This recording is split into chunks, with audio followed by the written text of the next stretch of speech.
ધારાસભ્યની ઘેરે ઘેરે 5-5 બાંધી દો, બાકી ખેડૂતના ખેતરમાં વાડીમાં આવ્યો ને તો ભડાકે દેવાનો છે. તમારે થાય એ બધા કરી લેજો, થાય એ કરી લેજો. મારું નામ વાળા ભરતસિંહ પોપટભા, પ્રદેશ પ્રમુખ ખેડૂત કલ્યાણ સંઘમાં છીએ. તમારો દીપડો ભૂંડનો રોજ કાંઈ જોતું નથી. જો આવ્યો તો હવે ખુલ્લા અમે ચેલેન્જ ઠોકીને કહી છે કે અમે મારી નાખવા નથી, અમારા ભાઈ દીકરાને મારી નાખે. અને તમે આ મદદ પોળીને ઉભા રહ્યો, તમે લાખ રૂપિયા આપતા, પછી 1.5 કર્યા, પછી 4 લાખ કર્યા, આંદોલન અમે ખૂબ કર્યા, એટલે તમે 10 લાખ રૂપિયા કર્યા આ છોકરાના. અને હમણાં મહુવા તાલુકામાં જે 4-5 ને અમરેલીમાં જેટલા ગુજરી ગયા એને સરકાર 1-1 કરોડ રૂપિયા આપે. તમે ફ્લેટમાં મરી જાય ને 1-1 કરોડ રૂપિયા આપો, અને અમારા મજૂર કે ખેડૂત મરી જાય અને 5 લાખ ને 10 લાખ આપીને છૂટી જાવ, એટલે તમે શું સમજો? તમને ફ્લેટમાં મરી જાય એ મત દેવા આવે?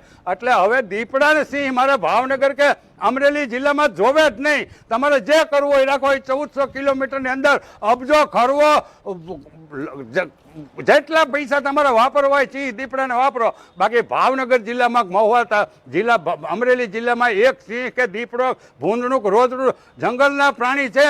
એ જંગલના ઘરાણા કહેવાય. એ જંગલમાં જ હારા લાગે, એ ગામમાં ન હારા લાગે. અમારા ઘેરે બજારોમાં આવી જાય. એટલે જંગલ ખાતાને મારી ચોખ્ખી ચેલેન્જ છે. હું 15 વર્ષથી જંગલ સામે લડતો આવું છું. ભાઈ તમારા દીપડા, તમારા સિંહ, તમારા રોડ ને તમારા ભૂંડના જંગલના પ્રાણી છે એ તમને 1400 કિલોમીટર રાજાશાહી વખતે આપેલું છે ને 1971થી સરકારે તમને સોંપી દીધેલું છે ગીરની અંદર. એ 1400 કિલોમીટરમાં તમારે જે કરવું હોય, જ્યાં રાખવું હોય નાખો. બાકી ભાવનગર ને અમરેલી જિલ્લામાંથી તમારો એક પણ સિંહ, દીપડો કે ભૂંડ કે રોજ ક્યાંય રહેવું ન જોવે. એ અઠવાડિયાની અંદર અમે અર્જુનભાઈ વનમંત્રીને કહીએ છીએ, પ્રવીણભાઈ માળીને કહીએ છીએ, સરકારને કહીએ છીએ, અને જંગલ ખાતાને તમામને કહીએ છીએ. એના આરોપો હોય કે ડીઓપો હોય કે એના મોટા સચિવ હોય, તમે ચેતી દેજો. નહીં તો અઠવાડિયા કહીએ છીએ કે જો હોનાની સરી હોય ને તો એને પેટમાં રાખવાની હોય, પેટમાં ન ભરાવાની હોય. ભૂપેન્દ્રભાઈ પટેલ તમે સાંભળી લેજો, અર્જુનભાઈ તમે સાંભળી લેજો. અને આ જોયા જેખા પ્રોગ્રામો કરતા અમે સહેજે તમારી કરતા તો. અને આ મુકેશભાઈ અંબાણીનો છોકરો હારો 10,000 વીઘા જમીનની અંદર લાખો જંગલી પ્રાણીઓને એ વનતારામાં જામનગરમાં હાંચવીને બેઠા, અને 1400 કિલોમીટરનો વિસ્તાર આપ્યો તોય તમે અડધા ગુજરાતમાં પાથરી દીધા. એટલે તમે શું સમજો? ઉઠાવી લેજો તમારા જંગલના દીપડા. જેને દીપડા ઉપર, જેને સિંહ ઉપર, જેને રોજ ભૂંડના ઉપર તમને જો કોઈને પ્રેમ ઉભરાઈ નીકળતો હોય ને, જીવ દયાવાળાને, ગમે એ મોટા સંતને, તો તમારા ઘેરે તમારા આશ્રમમાં બાંધો, ગાંધીનગરમાં બાંધો, ધારાસભ્યની ઘેરે ઘેરે 5-5 બાંધી દો. બાકી ખેડૂતના ખેતરમાં વાડીમાં આવ્યો ને તો ભડાકે દેવાનો છે. તમારે થાય એ બધા કરી લેજો, થાય એ કરી લેજો.